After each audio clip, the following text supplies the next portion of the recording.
Hey, video 4. I'm going to talk about the Bad Girls Club because it's been on my chest and I want to talk about it.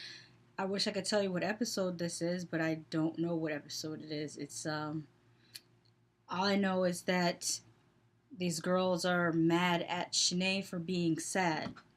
And I'm like, who cares if she's sad? How does that affect you in any way? Just go, you're in Miami, go out and party. If she's sad, leave her home. And then I have to take exceptional issue with Stephanie because she is from Connecticut, where I'm from, by way of Massachusetts. And I say that because I was born in Mass, but I came to Connecticut when I was like 3 or 4 years old. So basically, I consider myself to be from Connecticut. And Stephanie is making us look really, really bad. And especially to say she's from, I think she said she was from New Haven or West Haven. Oh, no, no, no, no, no. There's girls in New Haven and West Haven that would flatten her just for looking at them crossways. So I don't know. I don't understand. No, she's making Connecticut look so damn bad. If she was in New Haven, she would have been popped in the mouth so fast. And also that fake accent. I hate when people from Connecticut try really hard to sound like they're from New York. That irritates the hell out of me. Yeah, we are close to New York. If you're in New Haven, it's just a 45-minute train ride into Manhattan. There's a lot of things that we have in common with New Yorkers. Sometimes our demeanor is similar to New Yorkers. Some of the styles, the way we dress, is similar to New Yorkers. But we don't have a New York accent. You can clearly tell the difference between someone that's from Connecticut and someone's from New York. And I hate when people that are from Connecticut try to put on or try to accentuate their accent. Like, there's little things that we might say in Connecticut that sound different than other parts of the country. Like, we might say coffee instead of well, however they say it somewhere else. Certain things like that. Or we have, I've been told since I've been in Florida that we pronounce our R's hard. I don't know. But Stephanie's trying to put on a New York accent and it's not cute. It just looks like a wannabe fake ass stuff. I don't like that. Um, and then, what it reminds me of? People who are from Connecticut, but when they get famous, all of a sudden they're from somewhere else. Like, there was a group called Jagged Edge. They were from Hartford, Connecticut. When they got big, all of a sudden they were from Atlanta. No. Cassie. Cassie is from Bridgeport, Connecticut. When she got big, she's shooting videos making it seem like she's from LA. You're not from LA. You're from Connecticut. Well, maybe she was born in LA and came to Connecticut when she was a kid. I don't know. But no one reps Connecticut ever. It's like, I don't know, is it an unwritten rule that if you are from Connecticut and you go into show business, you should never admit that you're from Connecticut? Yeah, I know. But anyhow, what else happened?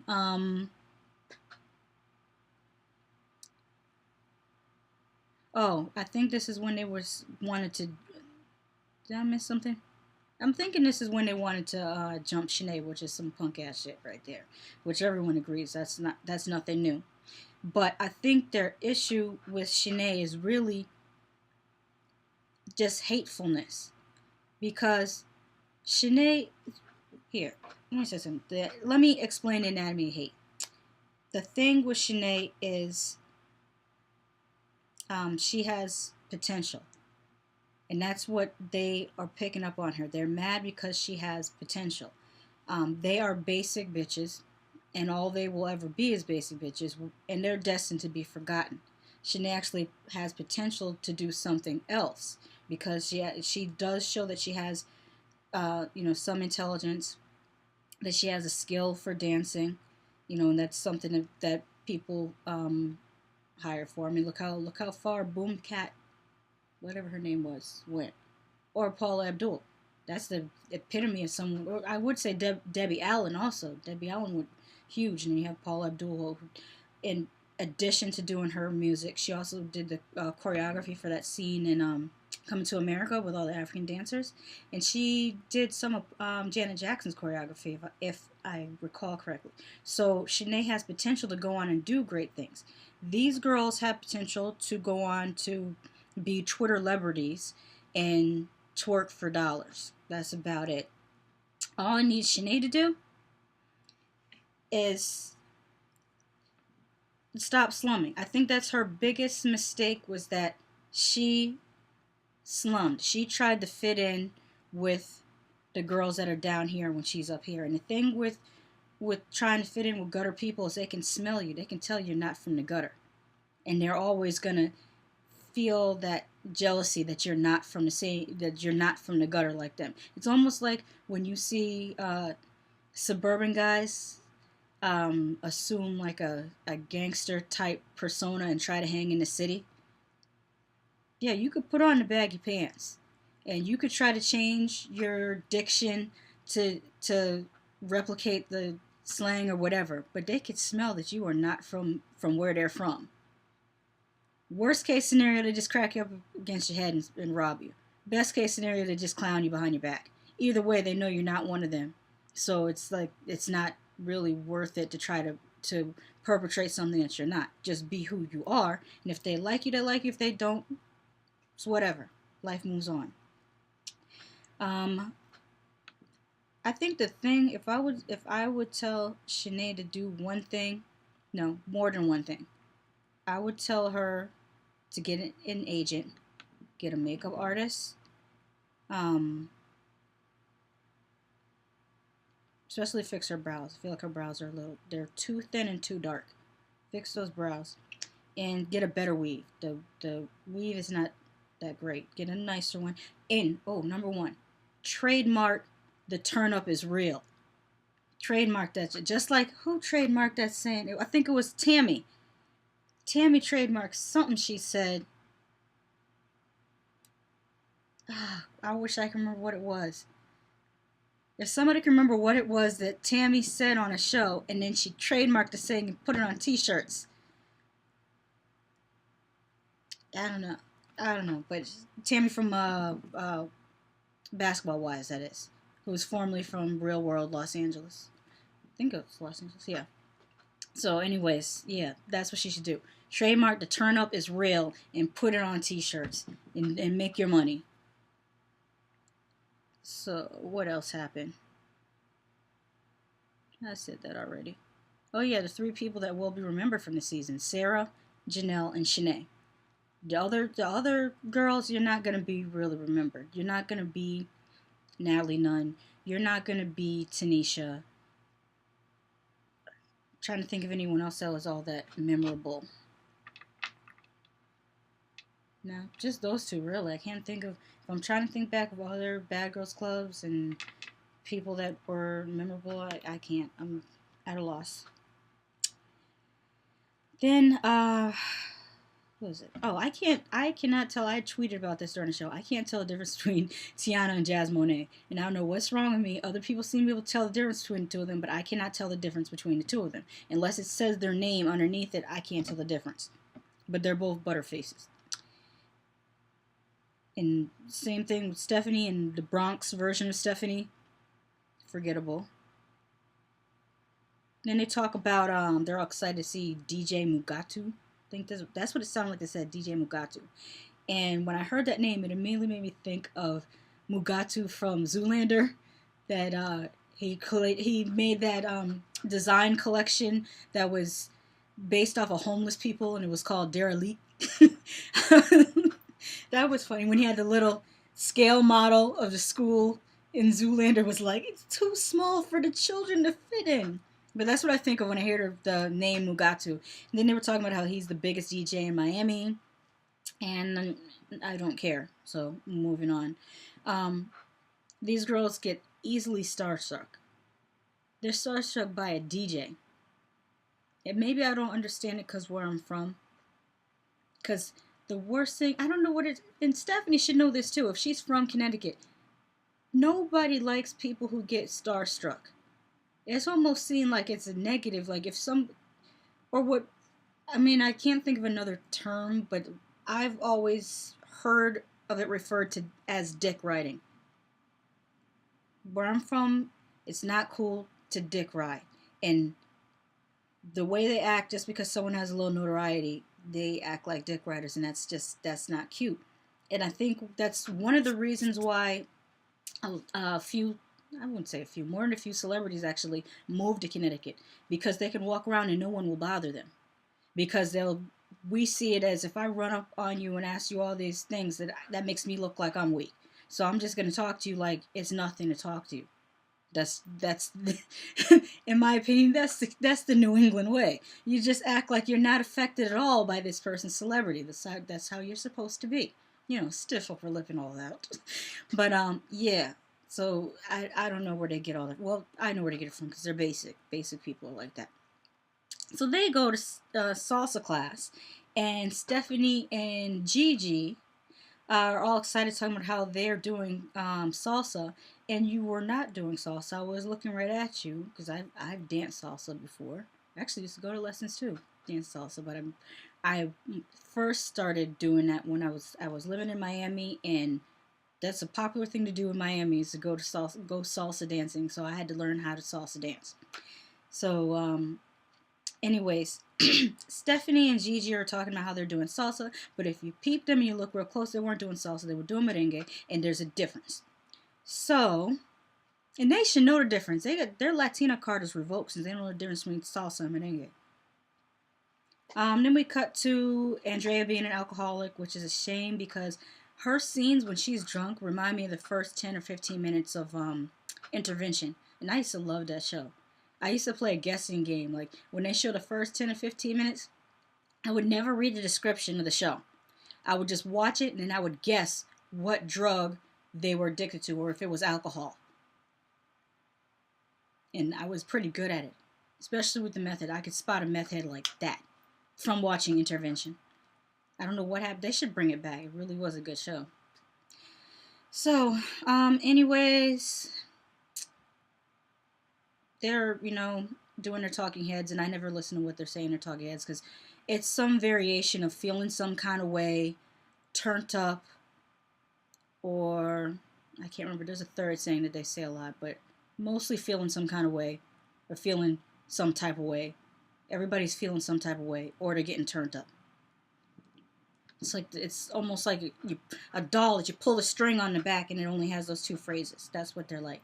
So they're doing the talking heads, and the only thing I notice is that they're trying to give the basketball wives a run for their money with these giant earrings. And I'm sorry for you girls, but you will never be able to fuck with Evelyn Lozada or Jennifer. Can't remember what her last name is, but beautiful black Barbie doll Jennifer. You will never be able to mess with them on style in any way, shape, or form. So that's that. The pool party. So they have some pool party, and I don't remember whether it was Gigi or Stephanie because they're interchangeable. One of them goes up in the room with some guy named Zig, I think. And apparently he couldn't rise to the occasion. And so the girl who was with him pretty much blows him up, not only to the camera crew, but to the whole party and America, whoever's watching the show internationally. So everyone knows that he couldn't rise to the occasion. I feel bad for him because that's messed up. And the thing is, excuse me, she says, oh, maybe I'm not your cup of tea. Or maybe there's 4 cameramen standing in here staring at me. Maybe that's why he couldn't do it. I mean, I don't know. I'm not a dude, but I'm pretty sure if I was a dude and there was 4 cameramen standing around me and a couple producers, it might be a little difficult to get the ball rolling. Just saying. So, outside of the pool party, some guy says something to Andrea about, I can't remember, but it was a bad pickup line. And Andrea takes offense to this, and she's like, this is the bad girls club, not the slut girls club. And of course, dude says, what's the difference? And she got offended, as she should have got offended, because any normal person would get offended. Then you hear the girls talking about white girl this and white girl that, and they don't understand why Andrea is getting annoyed by it. Well, reverse it. If you were the only black person or Latina and you were in a bad girls club and all the other people there were white and they kept on saying, oh, this black girl this or this black girl that, you would be hella offended. So what makes it right to do it the other way? It's not right. If you reverse the roles and it sounds wrong, then it is wrong. Kind of like when you hear these stories about dudes saying, oh, I lost my virginity when I was 12 to a 16 or 17-year-old, 18-year-old girl. Reverse that. If it was a 12-year-old girl getting boned by a 17, 18-year-old guy, you'd be like, he raped her. So, yeah, the reverse is also true. That's just, it's what it is. Then I noticed some guy at the pool party in a shiny suit. And I don't know who goes to a pool party in a shiny suit. All right. Then I finally figured out which one was Tiana and which one was Jazz Monet. Tiana is the one with the eczema or whatever kind of skin rash that she has around her mouth. And Jazz Monet is the one with no edges on her hair. That's how I tell them apart. Go to Pleasure P's music video, and Stephanie and Gigi are all gloating about Shanae leaving. Even though with that fight, I didn't even talk about the fight yet. When Stephanie was in her face talking about, I want to fight, yo, I want to fight. I don't even know why Shanae took so long to just punch her, like straight punch her in the face. And I hate when girls fight and instead of taking their licks and swinging back, the first thing they want to do is pull hair. Pulling hair is not fighting. Pulling hair, when you pull hair, you might as well just say, I don't know how to fight, so I'm just going to pull your hair. So just by default, Janae won that fight because you didn't throw any hands, Stephanie. And then you were helped by your two minions. Because if it was just one-on-one, Shanae and Stephanie, Shanae would have tore that ass up. That's why. And I think the producer should have let y'all fight for a little while before breaking it up. They need to stop jumping in so quick. But I know the reason why I do it is liability. They don't want one of you bitches to get beat so bad that you sue production. Even though you probably signed, what do you call it, a release form that, releases them from any liability in case you get your head cracked on the tile floor. But still, sometimes those aren't ironclad and they don't want you suing them, so they break up the fight. We all lose. We don't get to see a good fight, and you guys don't get any sense knocked into you. So, oh well. What else? Oh, that's what I was talking about. I got sidetracked. I was talking about Stephanie and Gigi still talking about Shanae, even though she's not even there anymore. And so I was thinking to myself, the fact that you were so affected by her when she was there and you're still affected by her in her absence shows how whack you are and you need to get a life. Not to mention if you have to constantly pick on someone to make yourself feel better, again, you're whack and you need to get a life. So I'm looking at the video shoot and I was thinking about the clothes and the aesthetic, and I have determined that there is a certain aesthetic for Bad Girls Club, and it is Ratchet and Gutter meets Crack Horse Chic. That's what I'm calling it. So they do the video shoot, and I'm looking at it, and it looks like they filmed it in Opelika or possibly Overtown. The year that I spent in Miami, I got to see different parts of it. Like I went to Little Havana, Little Haiti, and I went to Hialeah. Then I saw some of the attractions, like you go to Coconut Grove or you go to Bayside. That was fun. But I actually stayed the year in Opelika. Shout out to Florida Memorial University, because that's where I was at. And so I can kind of tell what looks like what. It might not have been Opelika, it might not have been Overtown, it might have been another ghetto-ass part of the city, but it looked like one of those two places. So, anyways, you know what I was thinking about as I was jotting down that note? There's certain cities that are ugly and beautiful at the same time, and I call them money beautiful. And Miami's one of those type of cities where if you have money, it's a beautiful place because you can live somewhere beautiful. You can, drive something nice, and you can have a beautiful lifestyle. But if you don't have money, there's some really gutter, horrible places in Miami. I mean, I've never felt so uncomfortable in my life, and I've been through every borough of New York. I've been in Jersey City before. The only thing that comes close is D.C. I was in D.C. one time, and there's something about it that just makes you feel uncomfortable. I don't know. And the same thing with certain parts of Miami, that it just makes you feel like, damn, this is like lower than ghetto. This is lower than, there's no way to describe it. It's almost like being in a foreign country. Like, seeing refugees. That's the only thing I can describe it as. Sorry if anybody gets offended by that, but hey, that's my experience. I can only talk about my experience. So then they get shut down by the police because they don't have a permit to shoot. This being Florida, there's no reason why they didn't get a permit to shoot it. It only takes 5 days to get a permit to shoot in Florida. Probably takes less to get a permit to shoot a gun in Florida. I should look that up. Which is faster to get? Your permit to carry a concealed weapon or your permit to shoot a video? This is Florida. So, what else happens? Well, I should say Orange County, because I know that to be true for Orange County. Maybe in Miami-Dade County, it might take longer for them to get a permit than in Orange County. So, let me quantify by that. Andrea goes out like a complete punk because she knows that the tides are turning, and then she decides to just leave because she's afraid of getting jumped. And I feel like, why go out like that? If you're going to go out with a bang. Feel like she believed the hype, because there's some people that really believe the hype, about black people and our superhuman strength, which we do not possess. And I have to shout out East Hartford, Connecticut again, because I know some white chicks that will flatten your ass.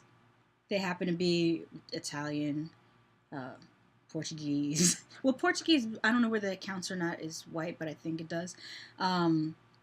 Russian, there's some Russian chicks, they will fuck you up.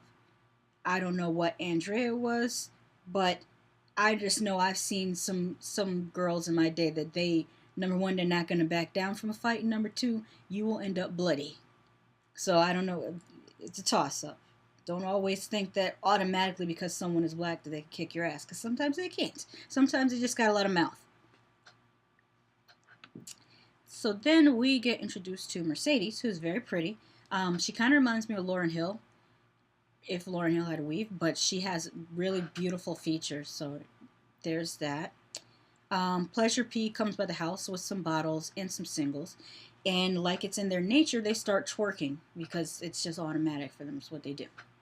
And so, I mean, I've been calling them basic this whole time, but I really feel like they're lower than basic, and I was trying to think of a term like what would be lower than basic, and the only thing I could come up with is remedial. These chicks are remedial. That's all. That's lower than basic. So then they get the little package saying that they're going to Puerto Rico, and Stephanie says that since she learned salsa, she's ready for Puerto Rico. Let's have a history lesson, Stephanie. Salsa is not from Puerto Rico. Salsa is from Cuba.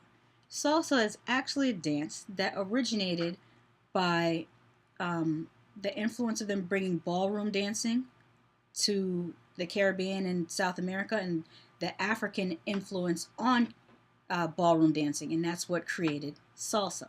Not to say that they don't dance salsa in Puerto Rico, but it's not from Puerto Rico. So for you to say that you learned salsa so you're ready for Puerto Rico is horrifying to me, especially if you consider yourself half Puerto Rican.